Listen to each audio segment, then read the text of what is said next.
Eu quero fazer uma reflexão com vocês sobre um texto bíblico. Coloca para mim, por gentileza. São apenas 5 versículos. Rute, capítulo 1, do verso 1 ao verso 5. E sucedeu que nos dias em que os juízes julgavam, houve uma fome na terra. Pelo que um homem de Belém de Judá saiu a peregrinar nos campos de Moabe, ele e sua mulher e seus 2 filhos. Era o nome deste homem Elimeleque, e o nome de sua mulher Noemi. E os nomes de seus 2 filhos eram Malom e Quilion, efrateus de Belém de Judá. E vieram aos campos de Moabe e ficaram ali. E morreu Elimeleque, marido de Noemi, e ficou ela com seus 2 filhos, os quais tomaram para si mulheres moabitas. Era o nome de uma Orfa e o nome da outra Rute. E ficaram ali quase 10 anos. E morreram também ambos, Malom e Quilion, ficando assim essa mulher desamparada dos seus 2 filhos e de seu marido. Palavra do Senhor. Amém? Bom, eu quero fazer uma reflexão com vocês sobre a dinâmica dessa família, o que essa família enfrentou, como as coisas aconteceram e como essa família sobreviveu a tanta tragédia, a tanta coisa ruim, tá certo? Algumas coisas estão explícitas no texto, outras, porém, eu quero pensar com você e ainda fazer uma aplicação. Vamos imaginar um tempo onde namoro não existia. É esse tempo.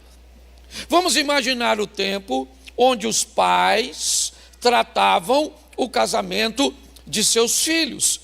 A menina ainda era uma adolescente e seus pais já escolhiam para ela um marido. Os pais do rapaz combinavam com os pais da noiva, certo? Não havia basicamente contato nenhum, tá certo? Entre os dois, durante este período, era algo que cabia às autoridades e pronto. Era assim que funcionava, só para você entender. Mas esse casal se casa, e me parece que as coisas vão bem. A Bíblia não fala sobre seu casamento, não vai dar os pormenores dessa história. Mas, da união deste casal, Elimeleque e Noemi, nasce seu primeiro filho, Malom, um menino.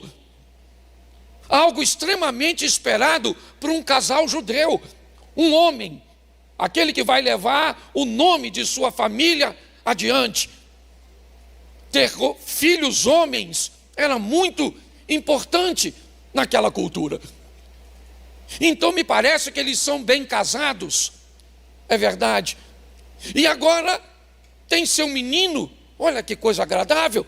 A esterilidade abateu tanta gente, Raquel, Rebeca, Sara, certo? Ana, mas não bateu Noemi. Olha que coisa boa.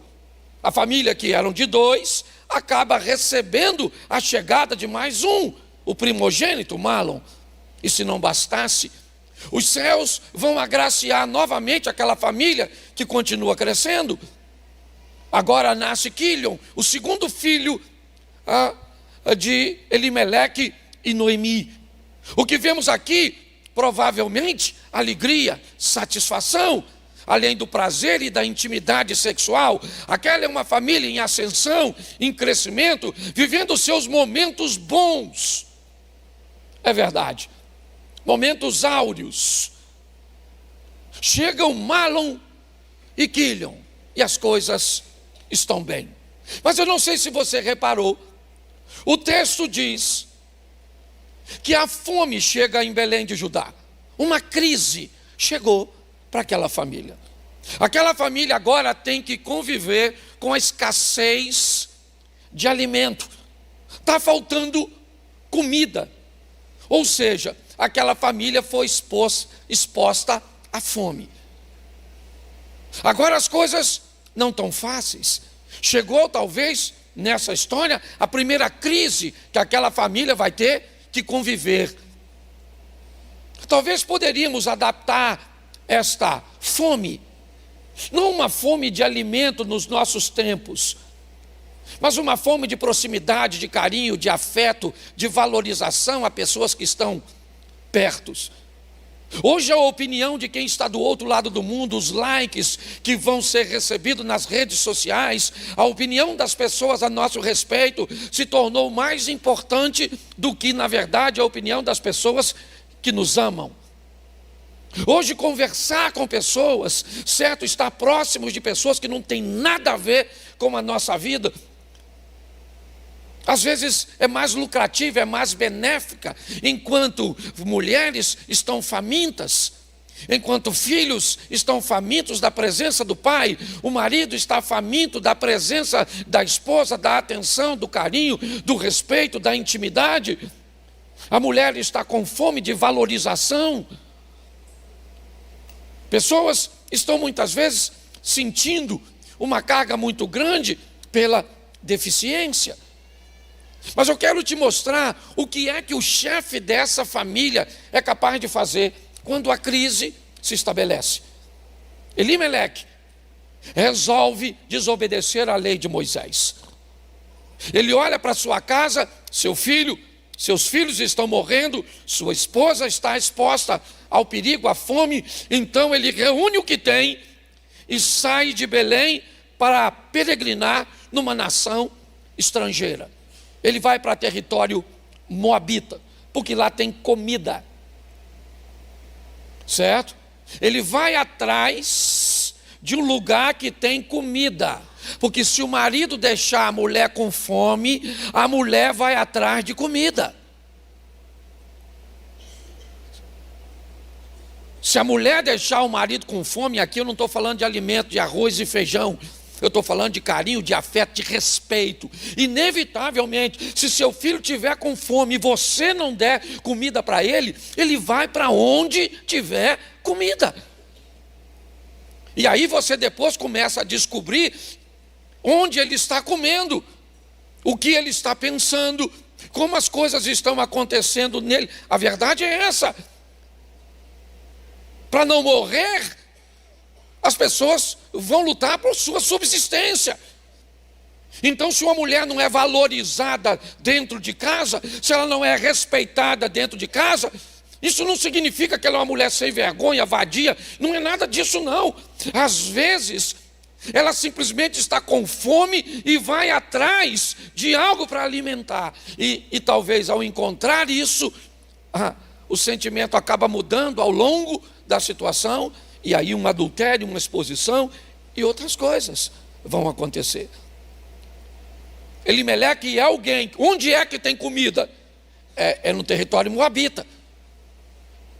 Mas o Moisés escreveu coisas seríssimas a respeito do território de Moabe. Não se misture com aquelas pessoas. Mas como eu não vou me misturar com elas, se lá é o único lugar que tem comida? Se lá é o único lugar que pode me ajudar nesse momento de perigo.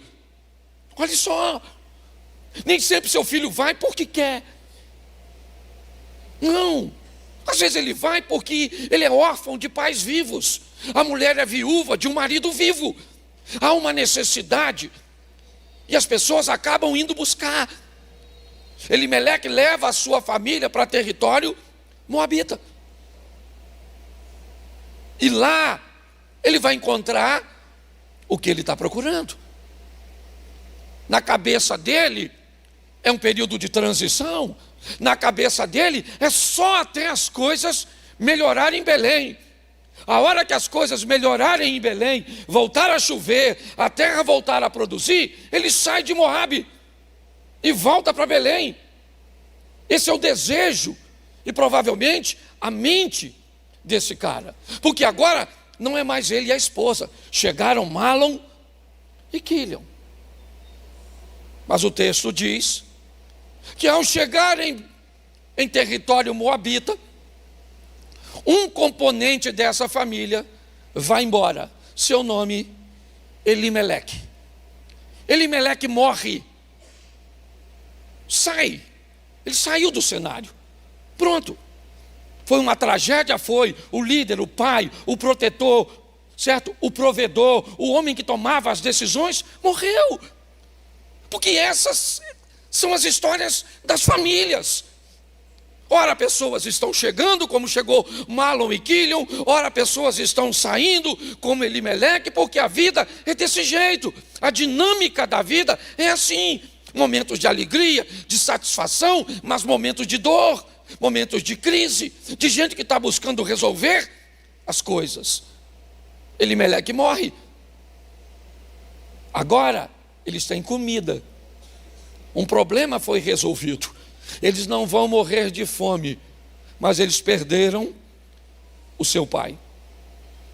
Noemi ficou viúva. As coisas estão mudando. Uma nova fase conduz essa família para um novo modelo de pensamento. O homem não está mais presente. Noemi já não é mais novinha. As coisas, me parece, estão indo bem em território moabita. Os meninos estão prosperando, estão se adaptando com facilidade. Então, eles resolvem se casar com mulheres moabitas. Então agora Mahlon e Quilion, eu não sei qual a diferença que eles tinham de idade, eu não sei qual a diferença de tempo que eles se casaram. O texto diz que o tempo que eles vão viver por ali são 10 anos, então é suficiente para toda essa dinâmica acontecer. Agora, essa família que começou para 2, pulou para 4, voltou para 3, agora vai para 5. Agora chega as 2 noras da viúva, a esposa de Mahlon e a esposa de Quilion. Orfa e Ruth, elas agora são inseridas na família. Provavelmente agora ficou um pouco mais suave. Os meninos se casaram, alguma celebração deve ter acontecido. Se não houve celebração, pelo menos houve a satisfação de ter agora uma companheira, alguém para dividir, certo? A sua vida.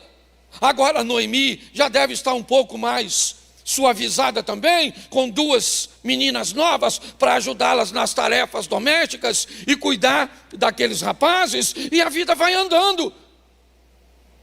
Porque a história precisa prosseguir, com gente chegando, com gente saindo, com gente morrendo, com gente nascendo. É assim que funciona. Essa é a dinâmica de todos nós. Elimeleque saiu, tá bom, mas Orfa e Ruth entraram. Então agora essa família provavelmente vive um momento bom, agradável. Finalmente parece que as coisas estão melhorando. Mas chegou a hora de sair mais 2. Agora morre o Mahlon e o Quilion. Os 2 rapazes morreram. De que eles morreram não interessa. Qual foi a causa da morte? Essa não é a questão. O que a Bíblia está querendo mostrar é uma família comum, que perde, que ganha, que chora, que ri, que nasce, que morre, mas que tem que aprender a conviver e se estabelecer em qualquer tipo de ambiente. É assim que funciona. Seja ele agradável ou desagradável, favorável ou não. Porque é assim que acontece. Tem períodos no seu casamento que as coisas estão bem, a chama está acesa, está dando certo, está todo mundo empregado, está com saúde, uma comunicação legal. Tá bom. Para sempre? É lógico que não. Vai ter o dia que a conversa é quase impossível, certo? Que o desejo praticamente parece que sumiu, que a confusão parece que é a melhor amiga. Porque é assim que funciona. E nós precisamos aprender a sobreviver tudo isso. Não se renda a esse modelo mentiroso da internet, envoltos em fotos e vídeos que querem mostrar apenas uma aparência que não expõe a realidade de ninguém. A verdade é o seguinte, meu irmão, tu tem família, o bagulho é doido, o pau canta. Tem dia que você fala, o que é que eu estou fazendo nesse troço? Você olha para esse homem e diz, onde eu estava quando eu peguei essa praga? Você olha para sua mulher e diz, Senhor, o que é que eu fiz da minha vida? Seu filho olha para você e diz, eu conheci um pai melhor, uma mãe melhor. Você está rindo, mas é sério. A dinâmica, ela vai mudando. Agora morreu os dois caras. Agora a família volta para 3. Uma sogra e 2 noras. Pensa num troço desse. E deixa eu te dar uma notícia. Segundo algumas pesquisas, 85% das sogras são consideradas por genro e nora como segunda mãe. 85% das sogras são consideradas por genro e nora como segunda mãe, o que indica que sogra é gente boa. Mas 15% de sogras xiita dos infernos são capazes de macular a imagem das outras 85. Falou em sogra, parece, não é? Parece que é um troço ruim, mas não é não. Então, ficou Noemi, a velha, e as 2 meninas. Sim ou não? Vai piorar. Agora sai mais uma. A tal da órfã. Porque Noemi quer voltar para Belém, porque já está velha. Falou, eu vou morrer na minha terra. Então eu vou voltar para lá. Tá? Cheguei aqui com meu marido e com meus 2 filhos, e agora sobrou 2 noras. Eu vou voltar. Aí as 2 meninas falaram para ela, nós vamos com a senhora, poxa. Viemos até aqui. Aí Noemi diz, meninas, deixa eu explicar a vocês como é que é o negócio. Meu povo é muito seletivo. Ninguém lá na minha terra vai casar com vocês não. Entendeu? É melhor, vocês não são virgens, vocês não são pertencem ao meu povo. Então é melhor vocês ficarem aqui. Não vai dar certo comigo. É perigoso. Entendeu? Não tem garantia. Deixa eu falar uma coisa para você. Construir uma família não tem garantia nenhuma não. Você só descobre no caminho. Esse dia a pessoa falou, pastor, como é que eu acho a pessoa certa? Não acha. Tem mais de 8 bilhões de pessoas no planeta. Como é que você vai achar a pessoa certa no meio de 8 bilhões? Qual é o segredo? Pegar errada e ir trabalhando. Mas é verdade. Entendeu? Você pega alguém que você deu uma avaliada, parece que não é tão ruim. Só parece, porque ninguém se mostra totalmente antes de casar. Para de palhaçada. Ninguém, porque se o indivíduo mostrar quem ele é antes de casar, não casa. Então nós esconde um pouco. Você lembra rapaz, quando namorava? Lembra agora, eu quero mexer na memória feminina. Você lembra de seu namorado, pelo menos uma vez, ter soltado um gás, um peido, perto de tu quando namorava? Você lembra? Dificilmente, só se for por acidente. Porque ele, se desse vontade e ele estivesse te namorando, o que ele faria? Dá licença um pouquinho que eu vou dar um pulinho ali.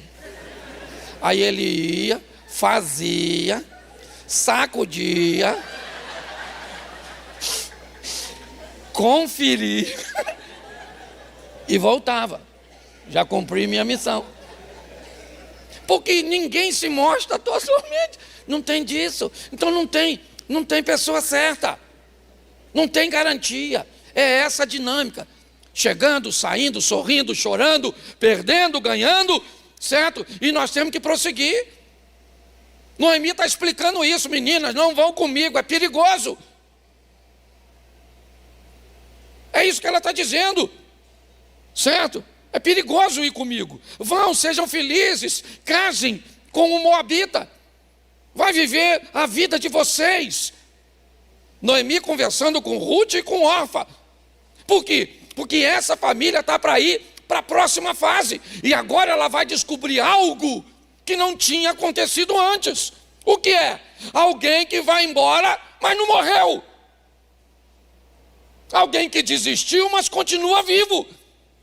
Porque tem gente que já desistiu do casamento, mas continua casado. Desistiu de ser pai, mas ainda tem seus filhos. Não quer mais eleger o homem como pai, mas continua vivendo debaixo da mesma casa. Agora essa família vai enfrentar a dor do abandono de alguém que, ao avaliar a situação, decidiu que era arriscado mesmo, porque é arriscado ter filhos, porque é arriscado casar, porque é arriscado, porque o medo tomou conta. Orfa diz, depois do argumento de Noemi, ela sai. Então preste atenção, de 2 foi para 4, de 4 voltou para 3, de 3 foi para 5, voltou para 3, 3 agora vai para 2. Orfa resolve ir embora. Ela sai. Ela vai, ela desistiu. Chorou. Mas virou as costas e foi embora. Pastor, ela vai para onde? Eu não sei. O que vai acontecer com ela? Eu não sei. A Bíblia faz questão de eliminar a história de pessoas que desistem. Poxa, pastor, o senhor está sendo duro. Poxa, será que as pessoas elas devem prosseguir? Eu acho que elas devem ser mais sensatas na hora de tomar decisões em torno de algo tão sério. Não tratar com tanta banalidade assuntos tão profundos e sérios. Orfa olhou e disse, eu vou embora. Então sobrou quem? Noemi e Ruth. Agora Noemi vai tentar convencer Ruth a tomar a mesma decisão que Orfa. Volta, Ruth. Pega o exemplo da outra menina e vai embora, filha. E comigo é muito arriscado, ir para a minha nação é muito arriscado. A Noemi não vai ter sucesso com Ruth, porque Ruth aprendeu coisas que Orfa não aprendeu. Orfa morou na mesma casa, morou pelo mesmo tempo, conviveu com Noemi, com Elimeleque, com Malom e com Quilion, e também conviveu com Deus. Mas me parece que o modelo de relacionamento de Orfa com Deus não foi tão forte o suficiente para que ela conseguisse superar esse medo. Porque preste atenção o que Ruth diz para Noemi: não insista para que eu te deixe, nem me peça para que eu volte. O teu povo será o meu povo, o teu Deus, o meu Deus. Onde você morrer, morrerei eu, e ali eu serei sepultada. Ela fala de algumas coisas. Ela fala de um relacionamento forte, firme, é verdade, entre ela e sua sogra. Mas ela nos dá o motivo que Orfa não tinha. O governo do coração de Ruth era governado por Deus. Então ela disse: eu não tenho medo de ir para onde você está indo, porque Deus vai comigo. Não interessa para onde a vida te leve, meu irmão. Seja para onde for que a vida te levar, leve Deus como seu companheiro de viagem. Vai ter momentos ruins, de perda, de humilhação, de crise. Vai ter momentos que a pauta pode entrar divórcio. Sim. Momentos duros, desafiadores também fazem parte de nossa história. E vem testar a força que nos une. O texto diz, depois você lê, o texto diz que quando Ruth viu, quando Noemi viu que Ruth estava decidida, parou. Não posso mais insistir com ela. Ela já disse que não tem medo. Ela já disse que Deus vai dar vitória a ela. Então eu vou levar essa menina comigo. E agora as duas vão embora. Ruth e Noemi. Orfa já saiu, foi embora. As duas vão para Belém. Chegam em Belém. O povo vai recebê-las. Uma estrangeira chegando com a nativa. Todo mundo reconhece Noemi. Ela é esposa de Elimeleque, mãe dos 2 meninos. E o povo vai até ela, principalmente as mulheres. Olha aí, quem voltou? Voltou? Noemi. Noemi disse: me chama desse nome mais não. Meu nome a partir de agora é Mara. Eu estou amargurada mesmo, porque eu saí daqui com meu marido e meus 2 filhos e voltei só com a nora. Deus descarregou contra mim a sua mão. Preste atenção no que essa mulher está falando. A frase dela, o texto dela, fala de sua dor. Algo que as pessoas não estão muito afim de saber não, meu irmão. Essa é a grande verdade. As pessoas querem conviver com a sua glória, com o seu carrão, com a sua vida boa. Quando as coisas ficam ruins, eu fiz hoje um casamento, agorinha mesmo, e eu falei, durante o casamento, eu falei: olha, pouquíssimas pessoas que estão com vocês nesse momento vão estar com vocês quando o bicho pegar. Essa é a grande verdade. Quando as coisas ficarem ruins, porque ficam. E nós temos que aprender a lidar com isso. Agora as duas chegam. Noemi diz o que está no seu coração e as duas vão morar juntas. O que é que elas precisam? E o que é que elas são? Uma família. Só sobrou as duas, mas as duas se mantêm unidas, juntas. Uma vai ficar com o serviço doméstico, outra vai se apegar à cultura da lei e vai catar os restos do Ceasa. Entendeu? O que sobrar, aquilo que fica, né? Que não é comercial, aquelas espigas que ficaram defeituosas, a lei fazia com que as pessoas deixassem isso para trás, para que pessoas como essas pudessem sobreviver. Mas elas estão lá, meu irmão. Talvez a vida de Ruth seria muito melhor em Moabe.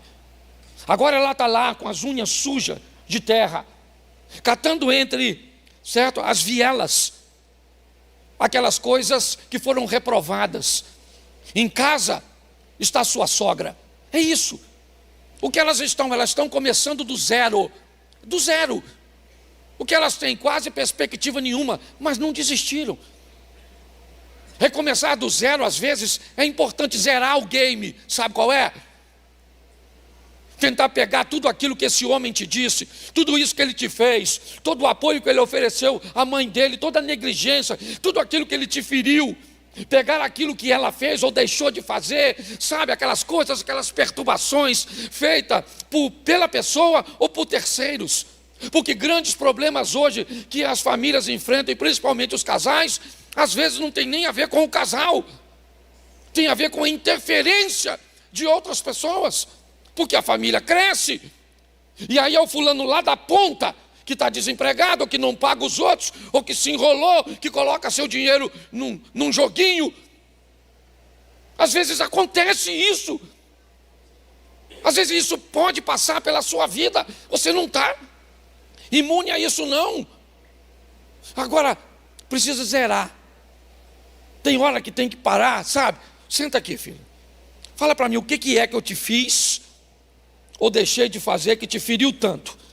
Vamos zerar isso. Eu vou lutar com todas as minhas forças para não repetir o que eu fiz. Mas me diga, pelo menos, para que a gente consiga zerar. Elas estão começando do zero.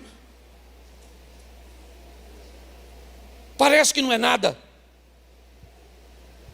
Ruth vai respigar, catar os restos.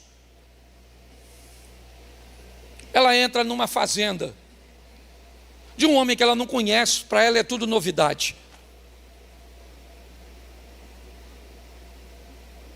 Ela não sabe muita coisa daquela cultura. Ela sabe o que viveu com seus sogros, com seu marido.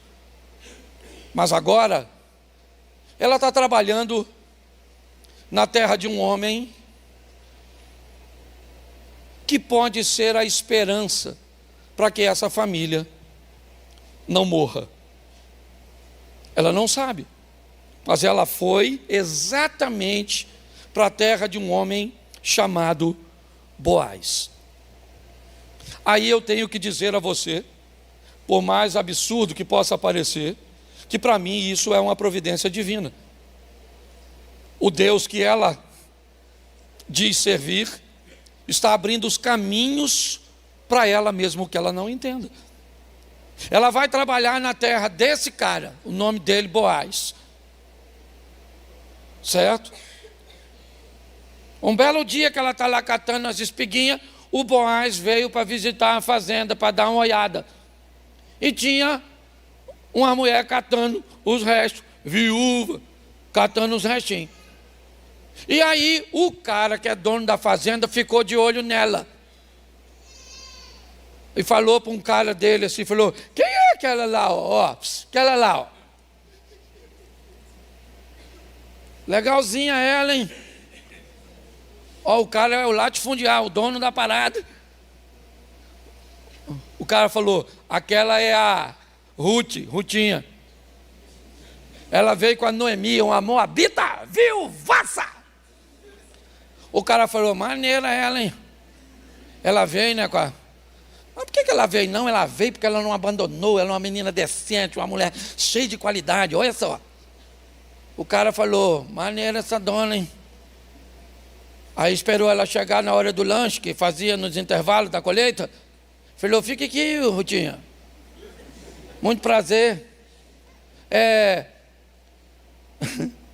Que Deus te dê vitória sobre os seus sonhos e aquilo que você busca. E ela pensou assim, estou buscando é um homem, maluco.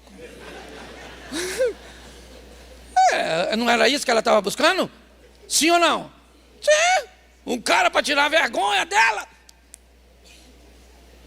E ela nem sabe que ele é parente do marido, que a família vai continuar. Ela falou, aí ele falou, depois você lê, gente, eu acho incrível. Ele falou assim, pega um pedacinho de pão assim e bota nessa boquinha sua. Está escrito. Não é bem assim, mas é quase assim, né? Eu aqui estou. Eu gosto do Boaz. Ele falou, pega assim, molha o pãozinho assim, filho, ó. Falou para ela, ó, no final dessa paquera, ele falou, ó, vou logo falando uma coisa para tu. Não vai catar na fazenda dos outros, não. Fica aqui na minha. Entendeu? E eu já falei para nenhum dos meus criados passar a mão em tu. Mexer com você. Fica aí, Rutinha. Rutinha falou, nossa, o senhor é tão bom. Sim, falou meu coração.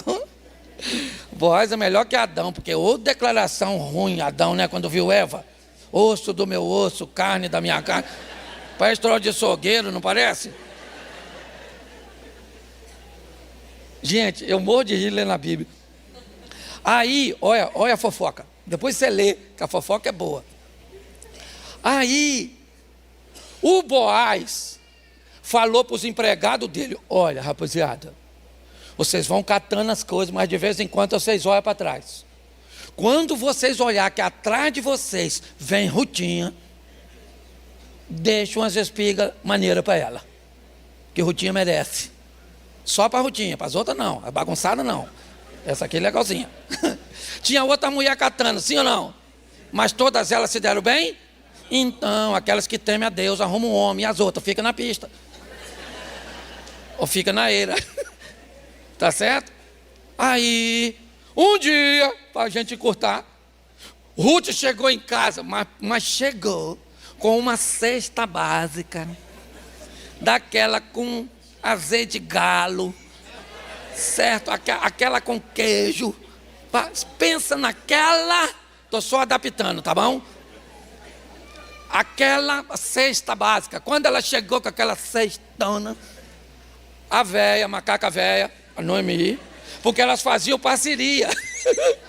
Certo? Você sabe que na linha de colocar o boi no arado tem uma regra: nunca se coloca 2 bois novos no arado, porque se você bota 2 bois novos, você tem força, mas não tem direção.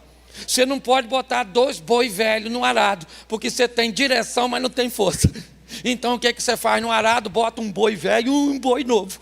O boi novo dá a força e o velho dá a direção. A vaca velha é a Noemi, e a vaca nova é a Rutinha. Eu gosto que vocês nunca mais vão esquecer desse texto.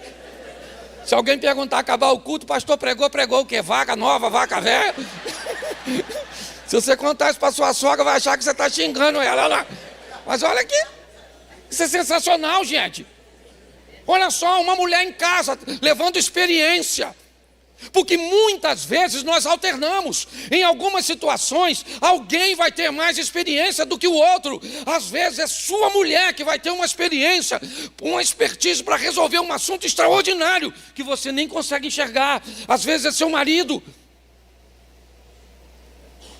São as duas trabalhando. Quando ela chegou com aquela cesta básica, que a Noemi olhou, Noemi falou: Rutinha. Nossa, com Bolsa Família desse, até eu estou querendo votar no Lula, não é? Não, esquece. Sangue de Jesus tem poder, não tinha nada que falar disso. Senhor, o Satanás querendo entrar na minha pregação. Meu Deus, eu querendo atrapalhar tudo. Esquece, deleta. Não aplaude, não. Não aplaude, não. Nossa, minha mulher está aqui, ela me fulmina. Escute só, a véia falou: Rutinha, menina, onde se arrumou essa cesta? Ela falou: Noemi, estou catando na terra de um homem tão bom, botou pãozinho na minha boca, deu aguinha, me ofereceu proteção, falou para ninguém me pegar. O nome dele é... A véia falou: Boaz é parente do meu marido. É ele que... Nossa, Deus não nos desamparou. Deus não te desampara, Deus não desampara quem luta. Não entrega os pontos não, rapaz. Às vezes o casamento está ruim mesmo. Tem hora que está ruim mesmo. Tá ruim. Você sabe o que é ruim? Tem gente que nem sabe. Às vezes o namorado acha que está traumatizado. Você não sabe o que é trauma de casado, rapaz? Trauma de namoro é cosquinha. Casa para você ver o que é. Vai. Olha só. Noemi falou: Deus ainda é conosco. Claro que é, as duas estão lutando. Aí a véia, malandra, a véia falou: chega aí, Rutinha, senão é uma parada para tu, que tu tá novinha. Vai vir a festa da colheita. Na festa da colheita, o dono da propriedade faz uma comemoração. Entendeu? Então, durante essa festinha, Você toma um banho, bota uma roupa maneira, um perfuminho e vai para a festa. Fica de olho no Boaz, perde ele de vista não. Ele é seu alvo. Não se ofereça, porque o homem não gosta de mulher oferecida. O homem gosta de mulher difícil. Entendeu? Não seja fácil para o seu marido não, tem que ser difícil mesmo. Tá bom? O homem não gosta de mulher fácil não. Ele reclama da senhora ser difícil, mas pode notar se ele não está lá. Comendo na sua mão assim, ó. Você fala, meu amor. Ele fala, meu amor, você fala, o que é?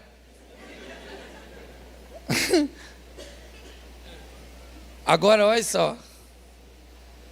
Ela tomou um banho, botou uma roupa. E Noemi falou, fica de olho onde ele deitar. Onde ele deitar, você deita perto dele e não se oferece, fica lá. Se ele acordar e te ver, tá bom. Se ele não te ver, descobre o pé dele que vai fazer frio de madrugada, ele acorda com o pezinho e aí ele vê você. Ela foi lá, porque era assim, ó, uma pegando a comida e levando para casa, outra pegando a informação, dando para que estava com comida e indo lá fora agir. É uma parceria, isso é família. É assim que funciona. Agora ela foi para a festa, está lá. O Boaz foi deitar num cantinho, que ela fez. Foi lá e deitou pertinho do pezinho dele, ficou lá. Só na dela. De noite o pezinho, ela descobriu o pé dele, o pezinho dele ficou frio. Ele acordou e falou, que é isso, pé frio? Quando ele olhou aquele montinho, ele falou, que é isso? Ela falou, rotinha. O que está fazendo aqui, rotinha? Estou aqui, né? Estou aqui. Em busca de um resgate. Parece até filme do soldado Ryan, não é verdade? O resgate da rotinha. Ela falou, estou aqui em busca de alguém que me resgate. Ele falou, fica aí, rotinha, fica aí. Fica aí que tem um garoto mais novo aí que pode resgatar você, que é um parente mais próximo do Elimeleque. Amanhã eu vou resolver isso. Se ele quiser resgatar você, ele resgata. Se ele não quiser, eu pego você. Rutinha falou, então já não tinha ninguém, já tem dois. De manhã, certo? Foi para a porta lá da estrutura lá, onde os rabinos, os anciãos se reuniam e mandou chamar o garoto mais novo. Só que essa turma mais nova tá ruim, né? Tá ruim. Uma mulher velha, se a mulher... Tem um homem com mais de 35 anos, levanta a mão. Olha, esses homens são tudo grosso, ignorante. Não chora, não tem medo de barata. Se o cachorro morrer, ele enterra. Pode notar. É assim.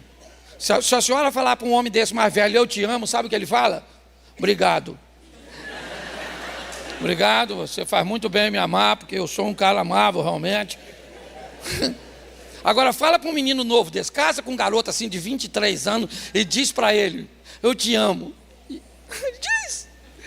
Ele vai fazer assim.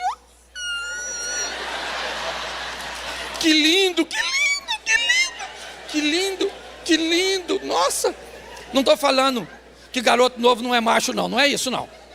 Tá certo? Eu estou brincando, obviamente, mas eu estou querendo te mostrar, certo? Para onde é que nós estamos indo? O cara foi de manhã, chamou o cara mais novo, falou, aí maluco, Rutinha está aí na parada. Quer pegar a Rutinha? Ele falou, pego. Ele falou, mas se pegar a Rutinha tem que pegar todas as terras, tudo e cuidar de tudo. Ele falou, aí não. Ele falou, então me dá a sua sandália. Pegou a sandália dele, que era no costume dele, depois você vai ler lá. Também não sou obrigado a explicar tudo. Pegou a sandália no acordo e Boaz pegou a Rutinha. Eram quantos nessa família? Vamos ver se você lembra. Eram quantos? Depois foi para, depois veio para, depois foi para, depois veio para, depois ficou para, e agora chegou Boaz. Boaz chegou, menino. Já estou acabando já. O Boaz pegou Rutinha. Pegou, irmão, estou falando sério. Está aqui na Bíblia, você está rindo de quê? Está aqui. Passou o cerol na Rutinha. Pegou, está aqui. Pegou a Rutinha.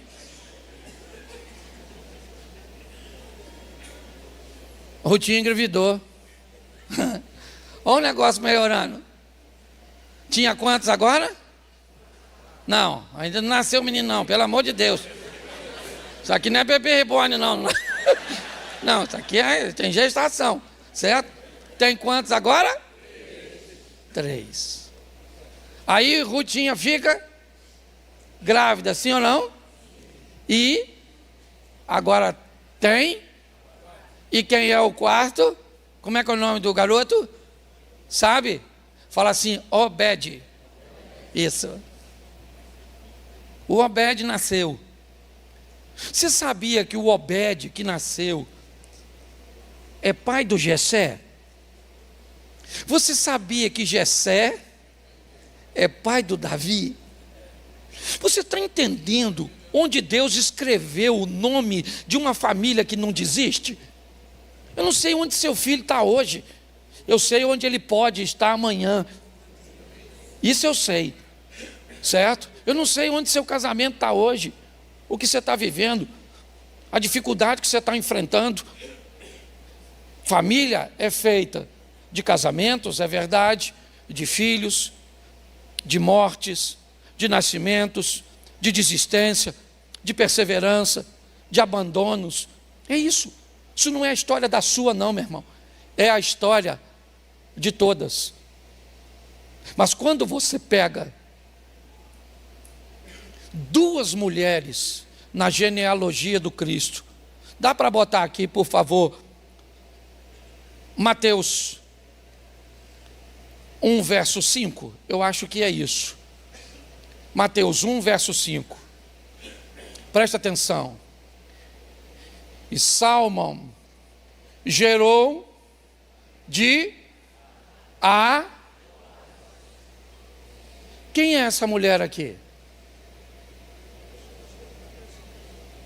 Ela era uma ex-prostituta, que abrigou os 2 espias enviados por Josué.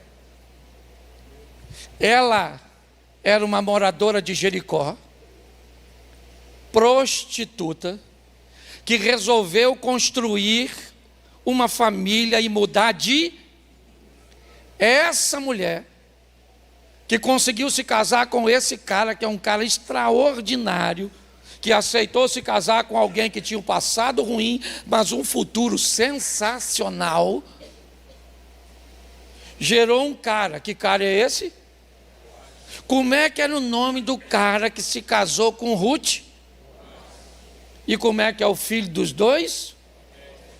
O nome de uma ex-prostituta e de uma moabita que resolveram construir uma estrutura familiar forte, foi colocada nada mais, nada menos do que na genealogia do Filho de Deus. Então não entrega os pontos não, filho. Pode não estar fácil, mas o Deus que você serve, ou você é Ruth, ou você é órfã, a decisão é sua. Assistindo o culto. Então queria dizer que você também faz parte deste culto. O Deus que está aqui dentro é o mesmo que está aí fora, e com certeza Ele vai te abençoar. Amém? Isso, eu quero conversar hoje com vocês, e não repare muito o meu tom de voz, eu vou estar um pouco mais moderado para falar, então não repare não, mas a voz está bem cansadinha. O tema da mensagem foi uma mensagem que Deus me deu essa semana. Eu ministrei no culto ontem e vim conversar com vocês sobre este tema, problema seu. Quem já não ouviu isso ao relatar um problema para alguém, ao relatar um desconforto para alguém? Alguém olhou para você e disse, problema seu. Em outras linguagem, dane-se. O problema não é meu, ele é seu. E eu descobri que qual é o maior problema e mais expressivo? O seu, o meu. Porque somos nós que temos que resolver. Você está aqui fazendo uma campanha, provavelmente motivado por um problema. Você tem um problema que precisa ser solucionado, que precisa ser resolvido. Então você está em busca de uma solução. Eu quero conversar com vocês hoje sobre como solucionar um problema. Eu quero te dar algumas diretrizes, não vai ser uma fórmula, mas vai ser uma diretriz, porque eu tenho visto gente com problema demais. Você viu aqui falando de empreendedorismo, de oportunidade. Tem gente que acha que sucesso é sorte. Eu vi uma frase que me chamou muita atenção. Ela dizia que sorte é o nome que o vagabundo dá para o esforço que ele não faz. O indivíduo que não quer fazer nada para alcançar o que deseja, ele não alcança e diz que o outro só alcançou porque tem, e ele é um azarado. Pois bem, eu quero conversar com vocês hoje. E se você puder abrir a sua Bíblia, 2 Crônicas, capítulo 29.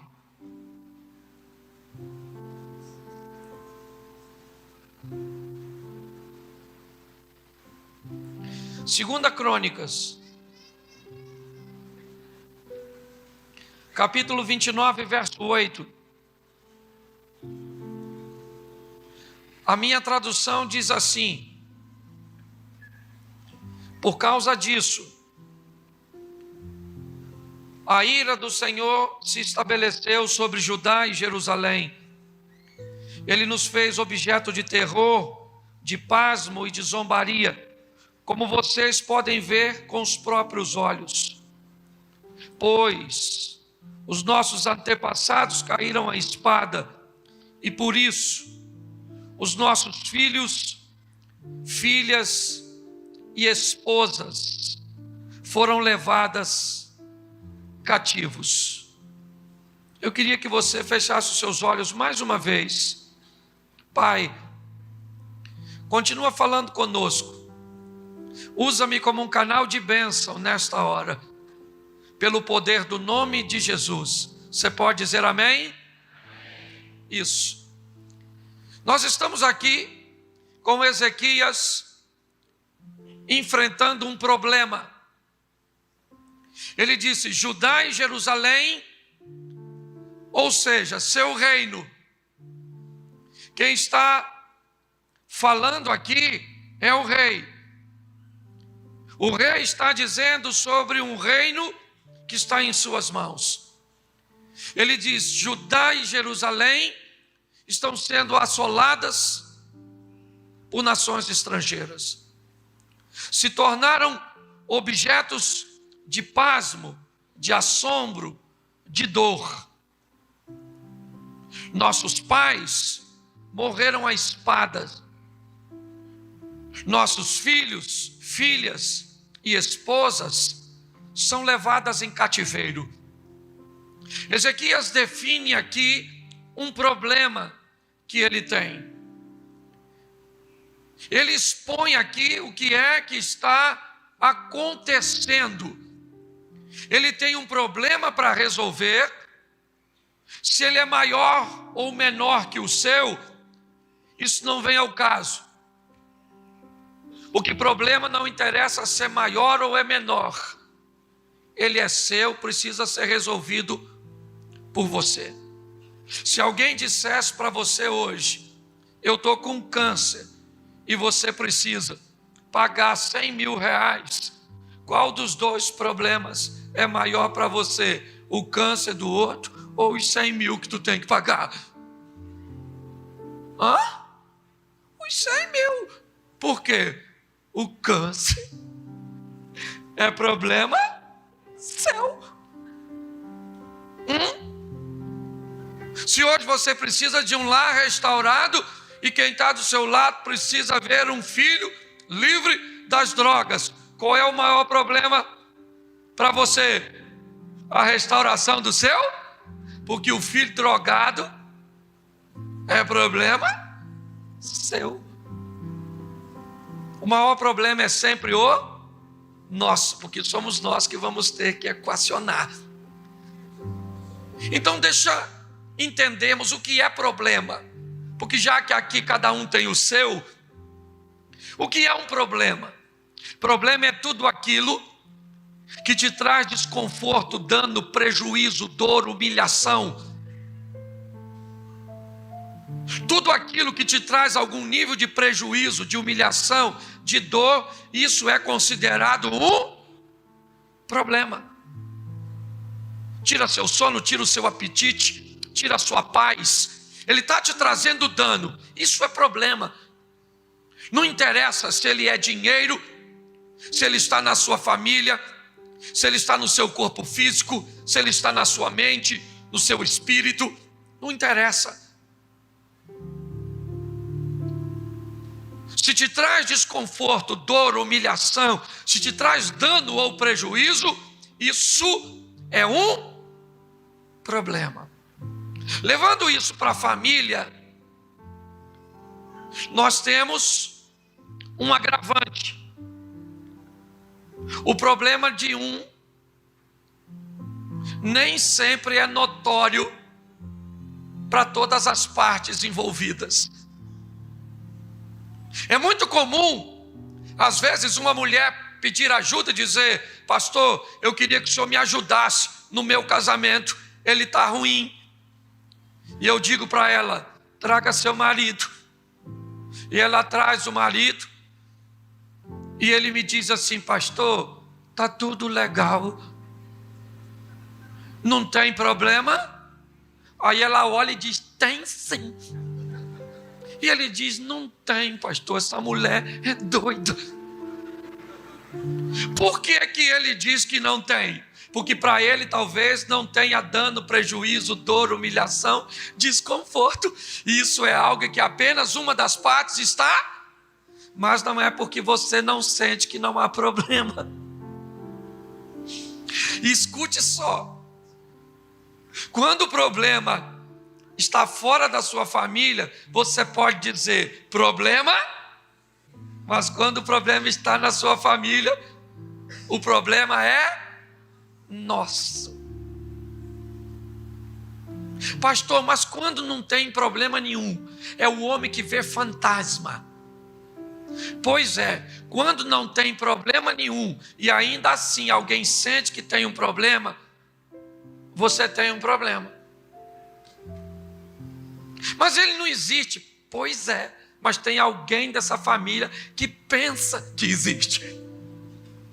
E se alguém pensa que existe, automaticamente você já tem um emocional de alguém que está com as emoções doidas e precisa de um tratamento psicológico, psicoterapêutico, psiquiátrico. É ou não é? Então, se a sua mulher acha que você tem outra mulher e você não tem, ela pensa que tu tem. Então tu está ferrado como se tivesse. Entendeu como é que é complicado? Muitas famílias se destroem porque o problema nem sempre é visto por todos. Às vezes o problema, ele começa a afetar apenas uma parte dessa família. E se ele não for tratado, já ele vai se expandir. Ele vai ganhar terreno. Então nem sempre é visível para todos o que está acontecendo numa casa. Porque às vezes você dorme com facilidade, mas quem está do seu lado não consegue dormir uma noite sequer. E sabe o que é pior? Você nem sabe que sua mulher não dorme. Você nem sabe que seu filho não dorme trancado num quarto, ficando até na madrugada na internet. Muitas vezes, por você não sentir o efeito do problema, parece para você que ele é inexistente. Então, se alguém está dizendo que tem problema, se está aparecendo dano, prejuízo, dor ou humilhação, pare para dar uma olhada. Veja se o problema existe, ou veja se ele é imaginário, mas é problema do mesmo jeito, só psicológico. Segunda coisa que eu preciso falar com vocês, antes de entrar no quesito problema. Problema foi feito para ser resolvido.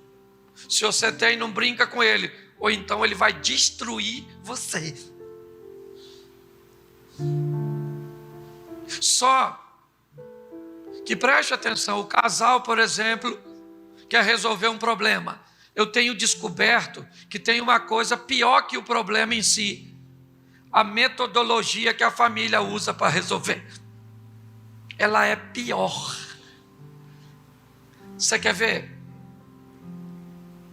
Você está pronto para sair. Você avisou a sua esposa que tem que sair às 4 da tarde. Pois é, 4 horas tu já está pronto. Homem, tu chega no quarto, ela ainda está em busca da calcinha que vai usar.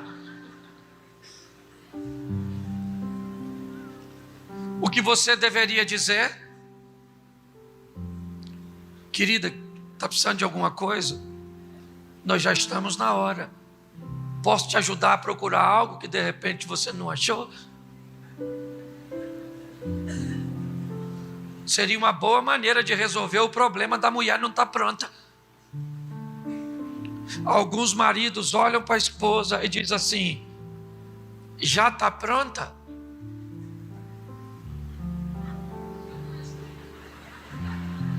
Você é cego, miserável. Você não está vendo que o raio da mulher nem a calcinha achou? E você pergunta para uma mulher nesse nível emocional, que ainda está confuso, que sequer achou uma peça que ninguém vai ver. E você diz: está pronta.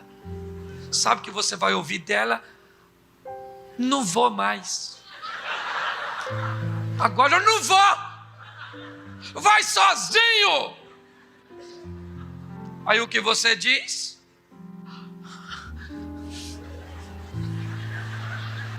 O que foi que eu fiz? Vou te explicar o que você fez. Imagine que a garrafa de álcool na sua casa furou. Você então, para não perder o álcool, botou numa garrafa de refrigerante velha e botou no canto. De repente alguma coisa pegou um fogo e alguém olhou aquela garrafa com água. Líquido branco numa garrafa velha de refrigerante é o quê? Claro!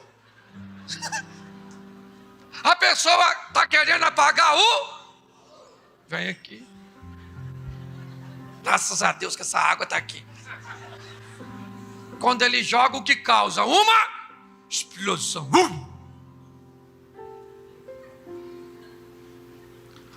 Eu não sabia que era álcool.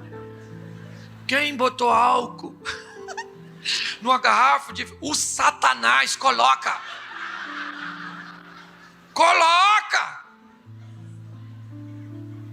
Ele só precisa de uma distração para colocar. E pior, você imagina a expressão emocional de alguém que achou que estava pegando, sai cheio de boa vontade para apagar e joga. Quando ele vê o resultado, ele fica...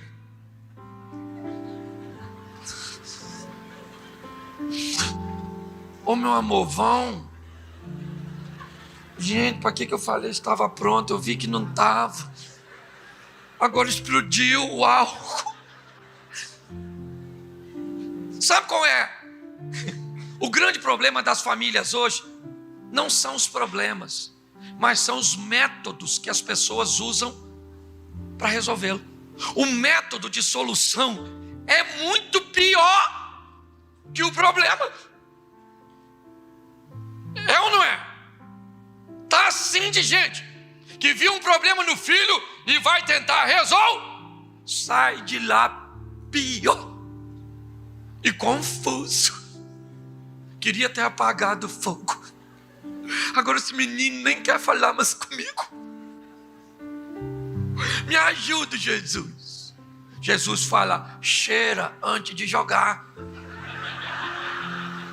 Podia ter.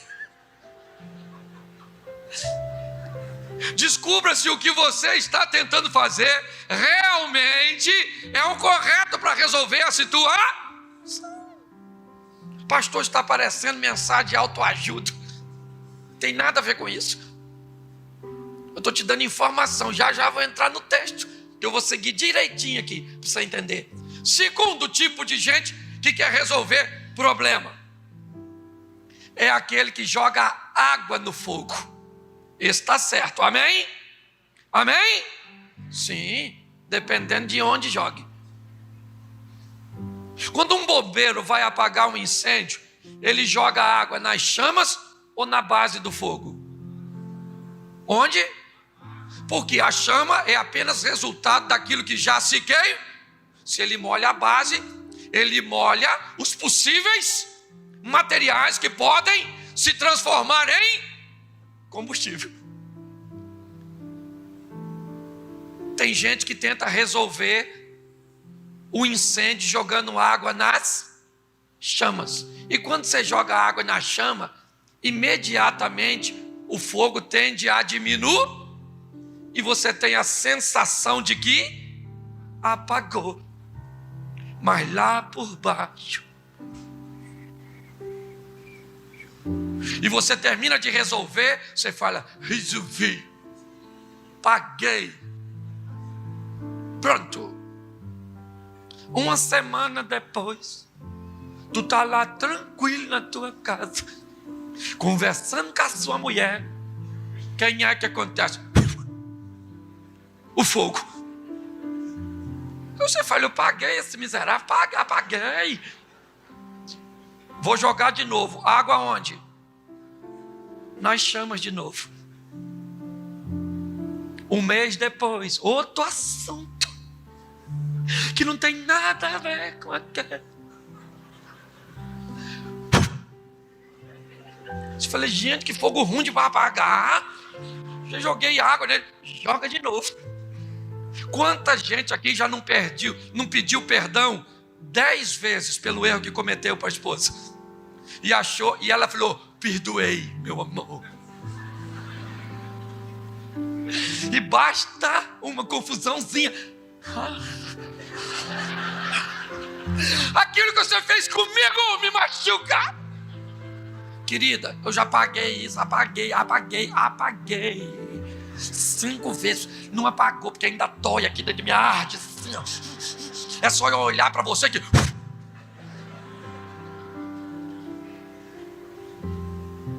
Ou seja, tem gente que ao invés de resolver, joga combustível.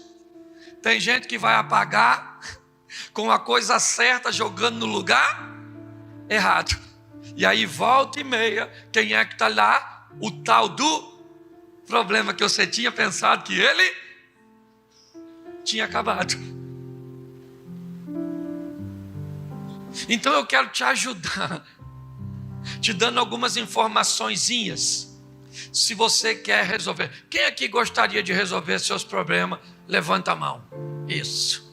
Baixa a mão, porque nem todo mundo levantou. Preciso fazer a segunda pergunta. Quem já se identificou tanto com o problema, criou uma intimidade, um nível de relacionamento tão íntimo, que você já não consegue viver sem ele? Levanta a mão. Isso, tem umas pessoas. Já virou assim parente do problema. Sim, você acaba de fazer uma oração para o problema ser resolvido.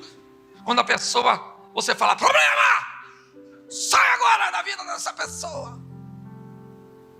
E assim que você termina de orar, a pessoa fala: problema, a oração acabou, menino. Vamos embora que nós já estamos atrasados, hein? Amanhã nós temos que acordar cedo. Que cria uma... Cuidado que você pode estar rindo de você mesmo. Tá assim de gente.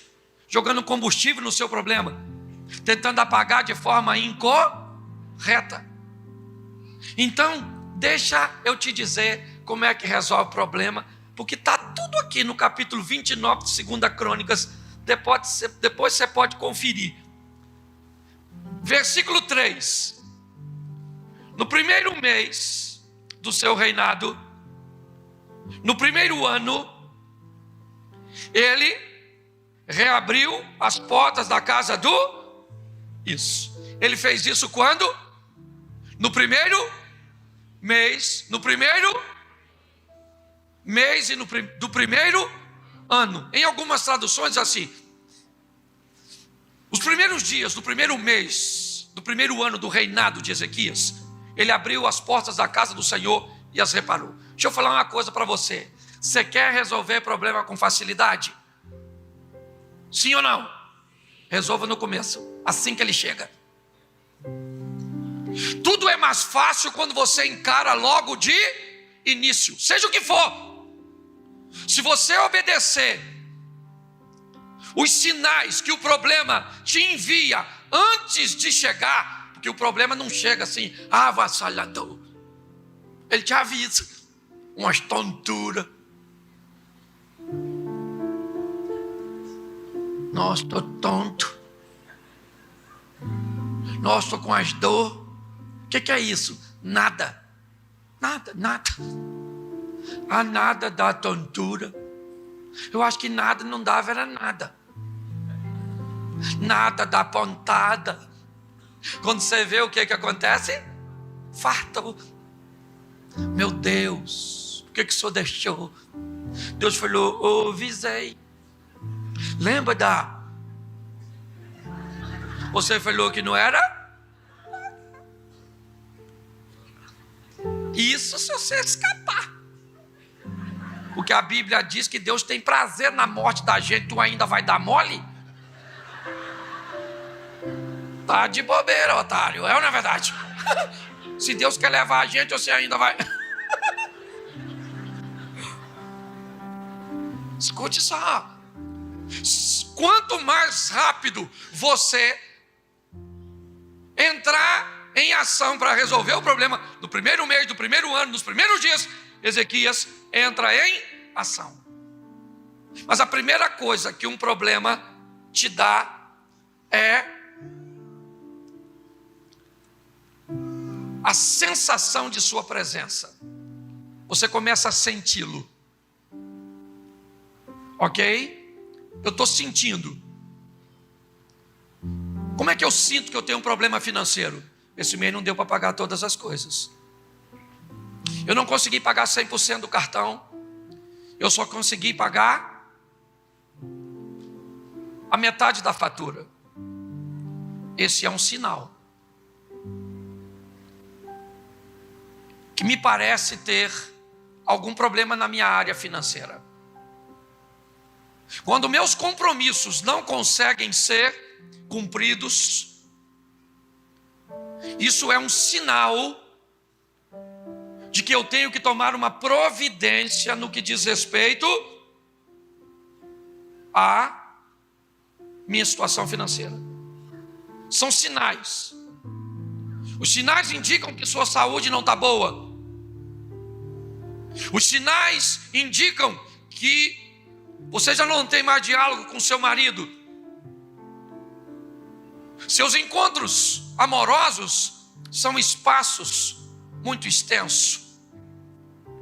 Você quer ir para a praia e ele para a casa de campo, ou para o campo, para um motel de montanha, e vocês não vão a lugar nenhum. Ela quer comprar uma máquina de lavar, ele uma televisão. O que é isso?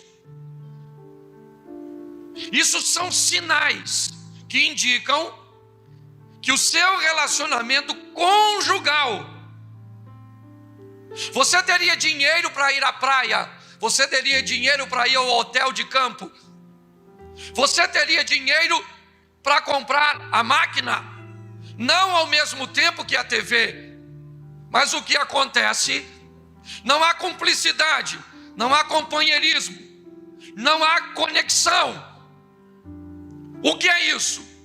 Um indicador que um problema está se instalando. Seu filho começa a mudar um comportamento, as notas positivas caíram radicalmente. As companhias, as conversas, o vocabulário, ele vai mudando. Ele começa a chegar com a fome diferente, com os olhos de uma forma diferente. O que é isso? Isso é um indicador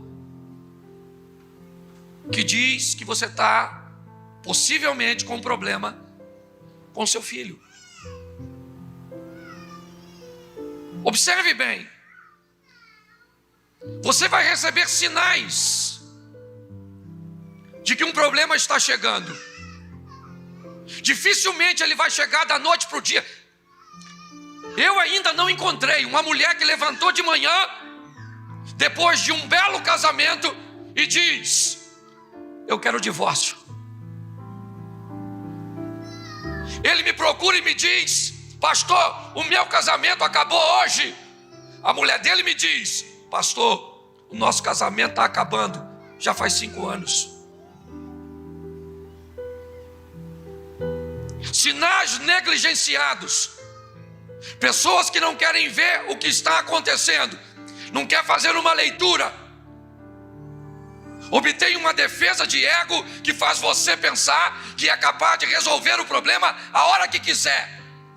Você melhora o seu casamento a hora que quiser. A hora que você quiser, você tem uma conversa com seu filho e ele muda o comportamento. A hora que você quiser, você paga essa dívida. A hora que você quiser, você para de beber. A hora que você quiser, você para de fumar. A hora que você quiser, você para de cheirar. A hora que você quiser, você larga essa amante. A sensação de que você está no controle de algo que você não tem o controle, que é apenas te ludibriar e fazer com que o tempo passe. O tempo vai passar até sua amante ficar grávida. E aí não adianta você largá-la mais, porque ela faz um teste de paternidade no ratinho e coloca você publicamente no escândalo. Você quer negligenciar a sua dor? Prepare-se para lutar contra um câncer. Você quer negligenciar a sua situação financeira? Prepare para se deparar com a dívida impagável. O que acontece? Ezequias não. Ele faz uma leitura, o que é? Eu tenho dor, humilhação, assombro, escárnio. É isso que eu tenho. Então eu tenho um. O que ele tem? Ezequias tinha um problema. E problema foi feito para ser resolvido. Quando?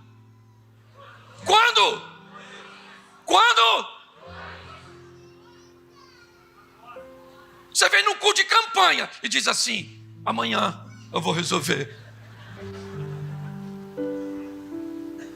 Ezequias, no primeiro ano, no primeiro mês, no primeiro dia do mês, ele toma uma E qual é a providência que ele toma? Depois de sentir o problema, ele vai tomar uma providência. Sabe o que é?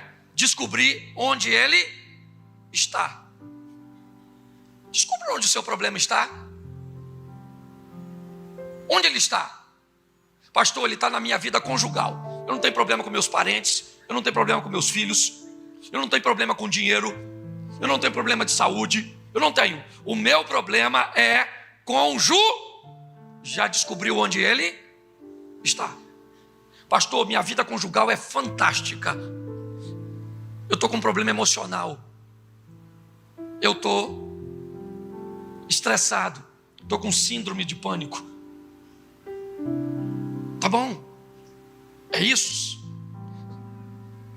Você já sabe onde ele está. Você quer ver?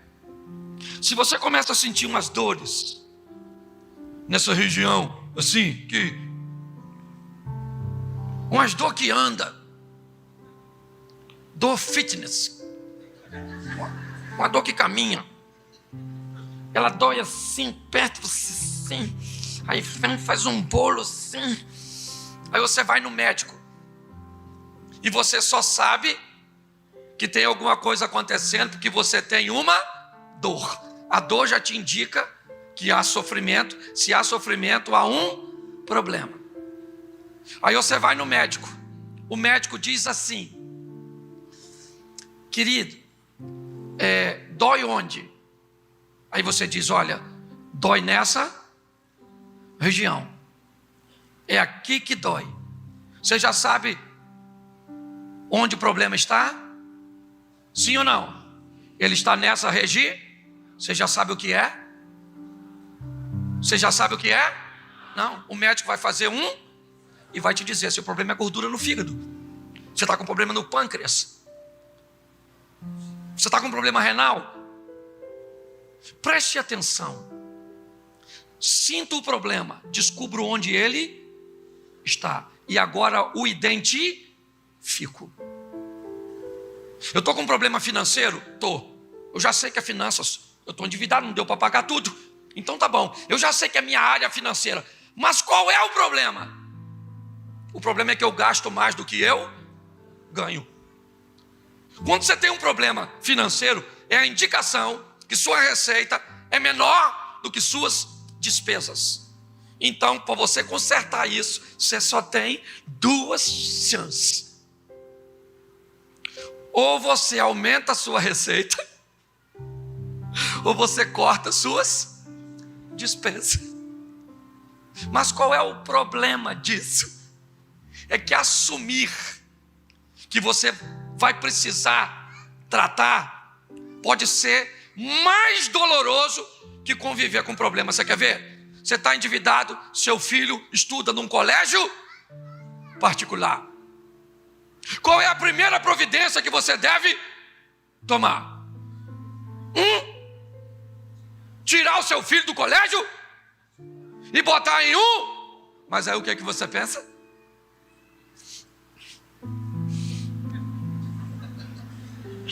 Esse menino não vai se adaptar. Ele estuda com o Joãozinho.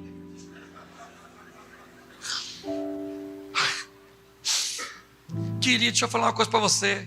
Esse adolescente se adapta a qualquer coisa. Isso é igual barata. A geração que não dormia sem jantar é a nossa. Eles comem uma barra de cereal e come e dorme. Aí você não quer passar a vergonha de tirar o seu menino do colégio particular, mas não sabe a vergonha que ele passa quando uma supervisora do colégio tem que ir lá na sala dizer: fulano, vem cá. Fala para sua mãe comparecer aqui, porque já é o 3º mês que você não paga. Sabe qual é o problema, gente? É que quando você identifica, talvez você não gosta do que vê. E quando você não gosta do que vê, pode ser que você prefira negligenciá-lo ao invés de enfrentá-lo. Ezequias disse assim: nossos pais caíram à espada, nossos filhos e filhas foram levados a cativeiro. E eu sei por quê.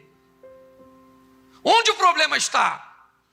Nossos pais viraram as costas para o Senhor, não queimaram incenso, não acenderam as lâmpadas, antes viraram as costas para o Senhor. Ele descobre onde o problema está. Ele descobre quem o problema é.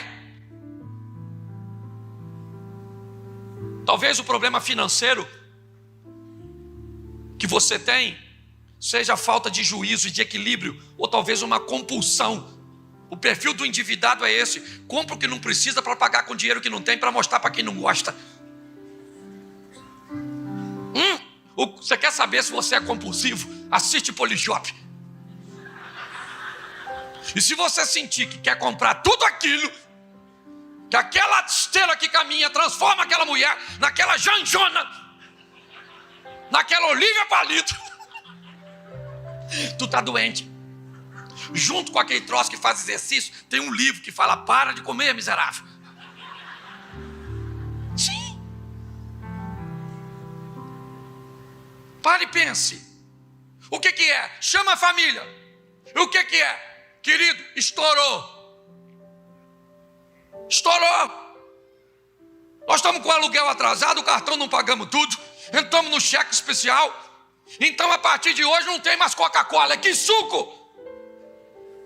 Quer tomar alguma coisa, pega um limão na casa do vizinho e faz uma limonada.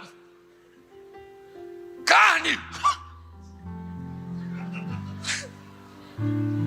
Sair para passear. Menino, se você vê uma lâmpada acesa, você apaga. Se o papel higiênico cair no chão, coloca no lugar, porque se molhar é preju. 1 mês e meio, 2 meses, 3 meses depois, você convoca a família e diz para eles: nesses 2 meses de arroxo econômico, o aluguel já está em dia e só devemos R$500 do cartão.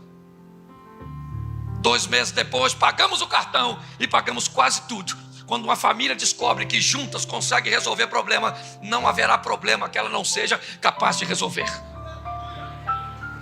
O problema é, as pessoas não dividem. Um homem tem vergonha de dizer para a mulher dele.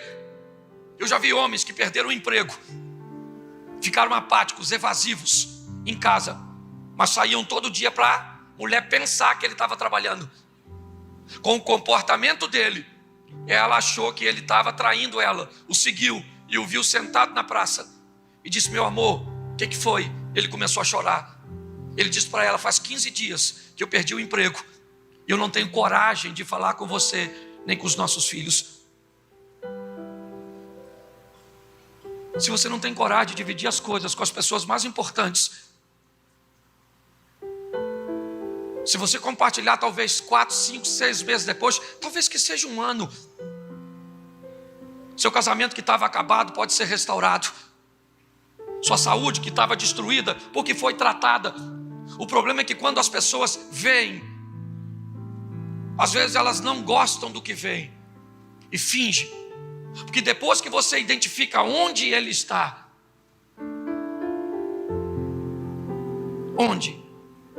Por que é que minha mulher não quer fazer sexo comigo? Por que é? E quando eu descubro que o meu problema é conjugal, e em que área conjugal? Assexual. E eu começo a descobrir que minha mulher não quer fazer sexo comigo porque eu não sou carinhoso. Ela não quer fazer sexo comigo porque eu não sou romântico. Ela não quer fazer sexo comigo porque eu não tenho habilidades de atraí-la para o leito. E pior, quando eu faço sexo com ela, eu sou o único que consigo ter e ela não. Eu posso descobrir uma coisa extremamente desagradável: que eu não tenho habilidades para satisfazer uma mulher. Então é melhor eu dizer que ela é frígida, fresca, desinteressada, sabe? Porque se deixasse eu fazia sexo com ela todo dia. Então é melhor você botar a culpa no outro porque não quer ver a sua. Porque é muito mais fácil culpar o outro do que aprender a ser romântico. É muito mais fácil botar a culpa no outro, porque quando você vai fazer a leitura do problema, você pode descobrir que o problema está em você. E se ele estiver em você, você vai precisar implementar a próxima etapa, que é o que Ezequias faz. Ele descobre uma coisa: Deus se afastou. Ele diz no verso 10: eu estou resolvido a trazer Deus de volta. Eu quero resolver o problema. Eu não vou negligenciá-lo, eu vou enfrentá-lo. Quando ele assume isso, ele vai implementar o processo para trazer Deus de volta. O que é isso, pastor? São as ferramentas. Sabe por que muita gente prefere não ver o problema? Porque não sabe como vai. Seu filho está esquisito, usando umas roupas diferentes, com umas expressões estranhas, começou a falar fino, as companhias dele também é bem esquisita, tendo uma aparência feminina.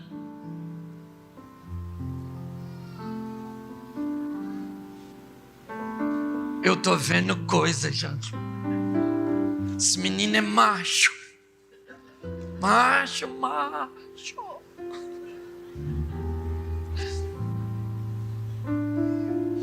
Por que é? Que é mais fácil eu dizer que ele é homem do que assumir que ele está com os traços homossexuais. Porque eu não sei como eu vou resolver. E se eu não sei como vou resolver, talvez seja melhor não mexer nesse assunto. Vamos deixar o tempo passar. Quem sabe isso conserta. Quem sabe melhora.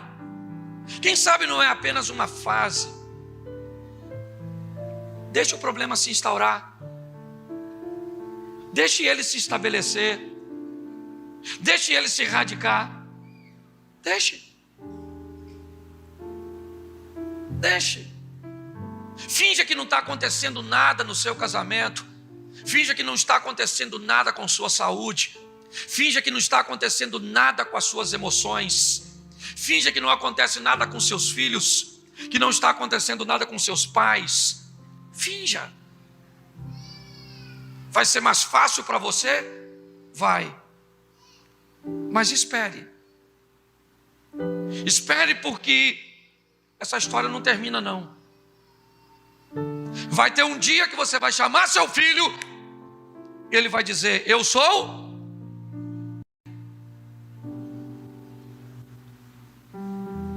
Vai ter um dia que você vai falar: Senhor, me cura. E ele diz: isso é uma etapa que você ultrapassou quando eu te dei a oportunidade. Isso não está mais em questão. Agora pode vir. Ainda hoje estarás comigo no meu reino.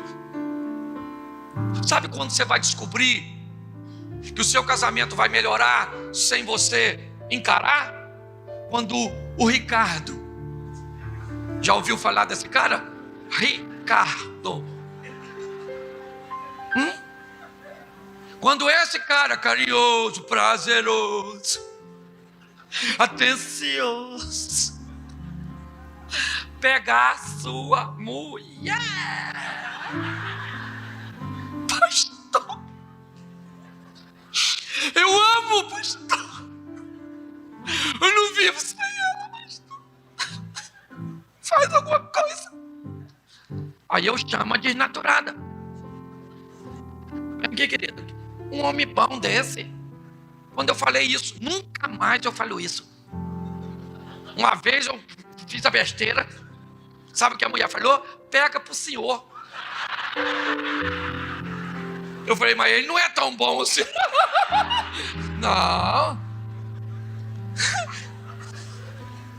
Pastor, eu não quero mais. Arrumei um outro homem que me satisfaz, que me realiza. Pensa ele escutando tudo isso. Eu fiquei olhando. E a primeira coisa que eu pensei: o problema é seu, maluco. E eu acho que eu estou vendo isso para mim aprender com o erro dos outros. Cheguei em casa, já fiz uma pesquisa de campo. Como é que está o índice de satisfação aqui?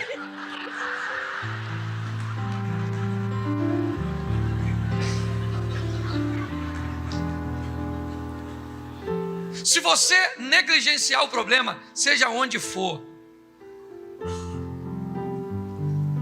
demore a extinguir essa companhia que não deve,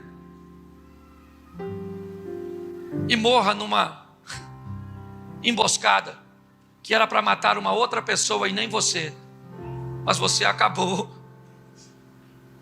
indo no rolo. Eu gosto da postura de Ezequias porque eu estou resolvido. Eu vou implementar. Qual era o sistema para trazer Deus de volta? Santificação. Santificai-vos agora, ó levitas, tirai do santuário toda a imundícia. Vamos abrir as portas que o nosso pai fechou ou fecharam. Vamos acender as lâmpadas que os nossos pais apagaram. Vamos queimar incenso, oferecer o holocausto, estabelecer o culto. vamos celebrar a Páscoa, vamos trazer ofertas, vamos fazer tudo o oposto do que fizeram. Porque se fizermos diferente do que foi feito, receberemos efeito diferente.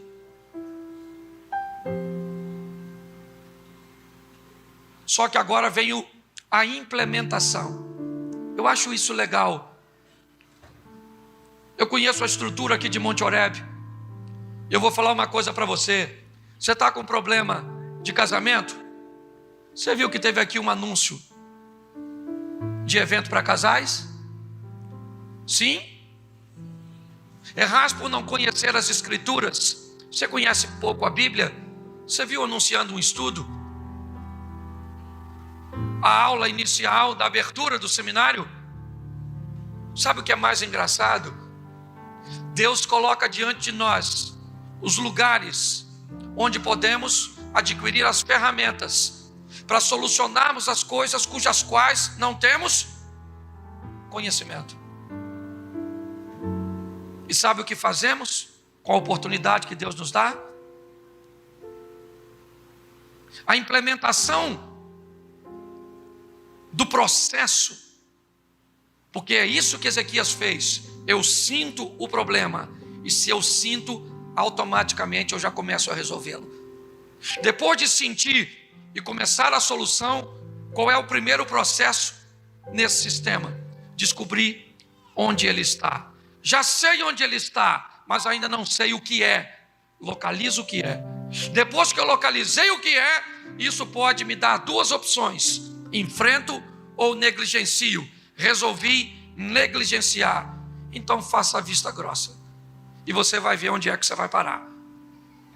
Qual é o problema das pessoas que deixam muito tempo para tomar a iniciativa de resolver? O processo de recuperação é muito mais doloroso, ou às vezes é tarde demais. Mas pastor, para Deus tudo é possível? Sim. Quer discutir com Ele das possibilidades que Ele já te deu durante todos esses anos para salvar seu casamento? Você quer conversar com Ele sobre as vezes que sua mulher sentou e demonstrou insatisfação?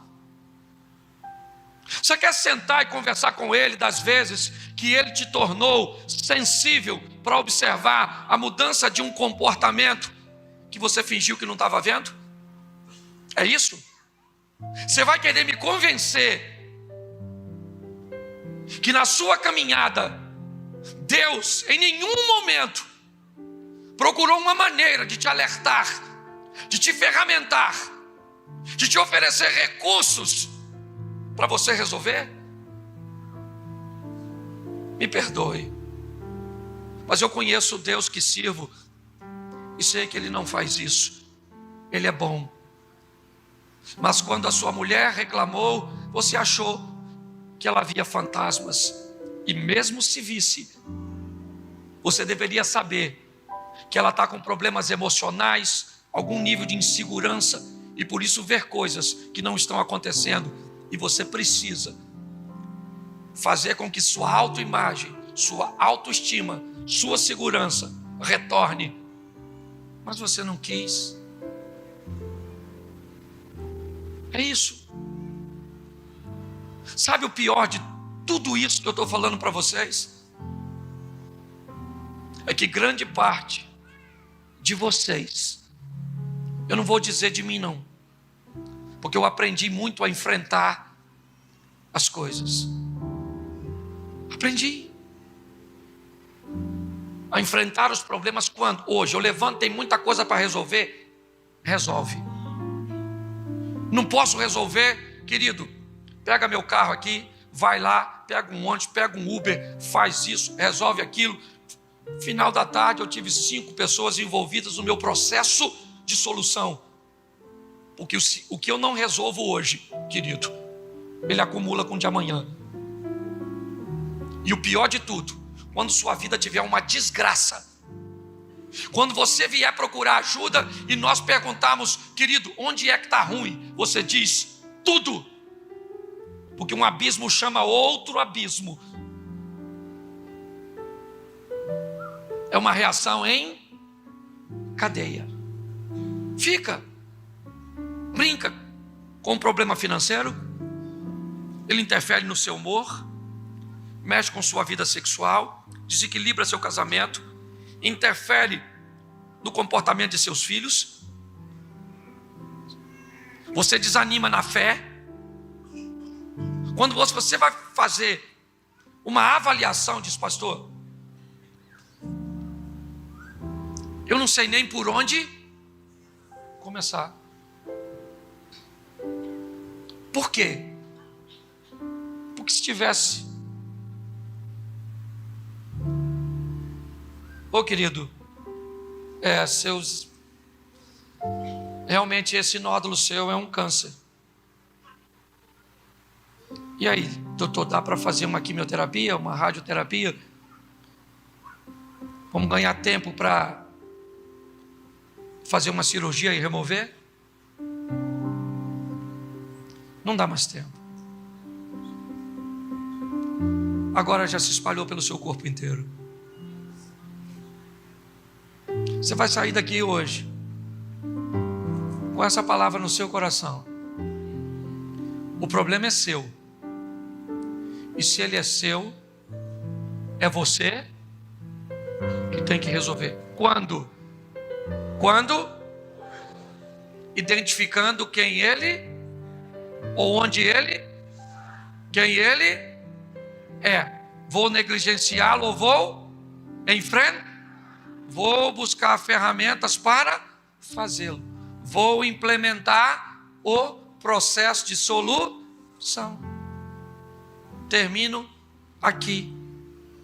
Há um tempo atrás, e eu vou tratar desse assunto só para encerrar, porque ele atrai muito a atenção das pessoas. Como eu estou no finalzinho, você já está aqui há um tempo grande, e realmente aconteceu. Comecei a notar que os espaços dos encontros amorosos entre eu e minha esposa estava muito longo. Falei, querida, vamos lá. Ela falava, hoje não, amanhã nós vamos. Amanhã eu falava, e aí, filho, hoje? Ela falou, hoje não, amanhã. A senhora sabe que a senhora faz isso. Vocês acham que eu falo se fosse um problema só meu? Não sou otário.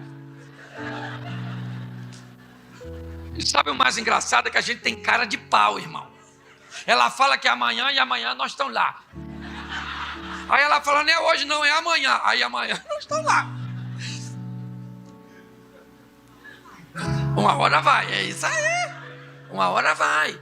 E o menino sai todo dia com fome. Homem na rua com fome parece Alien versus Predador. Lembra da cabeça do monstro? Pois é. Buscando o outro que está invisível. Se você conhece a história, sabe do que eu estou falando. Pois bem, um dia minha esposa falou, querido, deixa eu falar uma coisa para você. Tá bom para tu? Eu falei, bom. Mas não tá lá. Ela falou, sabe qual é o seu problema, Cláudio? Você acha que sempre tem que ser, sabe, um espetáculo. Às vezes é só a propaganda. O trailer. Eu falei, mas como é que é isso? Eu vou explicar a você, meu filho. Não tem dia que é. Vamos lá, isso, chegou, acabou, isso, a paz do Senhor, Deus te abençoe, graça e paz, vamos embora. Eu falei, Ela falou, aí funciona. Lá uma vez ou outra, aí a gente assiste. O vento levou. Um longa-metragem. Eu falei, então vamos embora, é isso aí. Você só me avisa Quando é o trailer. E quando é o longa-metragem, que nem é longa-metragem. Assim, a gente fala longa para impressionar o ouvinte. Olha a verdade. Mas é um trem mais demorado. Eu aprendi, seja o que for. Está faltando dinheiro, mulher? Não dá para gastar. Está com um problema assim? É assim que a gente resolve. Porque problema foi feito para ser resolvido. Aí você deve estar pensando agora, pastor, mas o meu problema é muito sério. Ele é muito grande. Ele é muito... Pois é. Teu problema não é mais sério do que Deus. Seu problema não é maior do que Deus. Agora, se você está esperando muito tempo para resolver, vai ser bem sofrido, porque você vacilou, vacilão. Ainda dá tempo, eu não sei, eu não sou Deus, sai daqui e conversa com ele hoje. Senhor, pensa numa pregação atrasada na minha vida. Amém? Olha aí, 5 anos que eu negligenciei isso. Otário. Aí, Senhor, o Senhor não leva em consideração o tempo de ignorância. Pois é, esse jumento que vos fala, que ignorou tudo.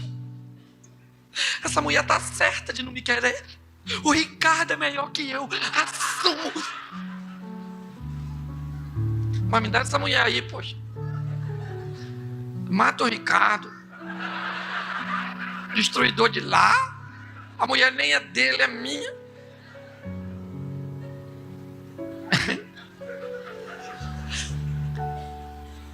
Sua oração deveria ser: Senhor, esse homem não é melhor do que eu. Ele pode ser até melhor do que eu sou hoje, mas eu posso ser muito melhor do que sou, porque o Senhor pode mudar a história da minha vida. Eu não aprendi a ser gentil, eu não aprendi a ser cortês, eu não aprendi a ser amigo, eu não aprendi a ser amante, mas eu aprendi agora a ser teu servo, e eu sei que o Senhor pode mudar a minha vida e reacender a chama da paixão, que o Ricardo continue vivo para despertar outras pessoas. Mas com a minha mulher esse maluco não fica, não. Por que ao invés de dar uma sentença negativa para o outro, você não dá uma positiva para você? Diga para quem está do seu lado assim: fique esperto, o problema é seu. Graça e paz, meus amados irmãos. Se você gosta das pregações do pastor Cláudio Duarte e não quer perder nenhum vídeo novo ou live do pastor, já clique aqui embaixo no botão inscrever-se. Assim, te avisaremos sempre que tiver um vídeo novo ou live do pastor Cláudio. Muito obrigada por estarem aqui. Se inscrevam. Isso é muito importante para nós. Deus te abençoe. Graça e paz.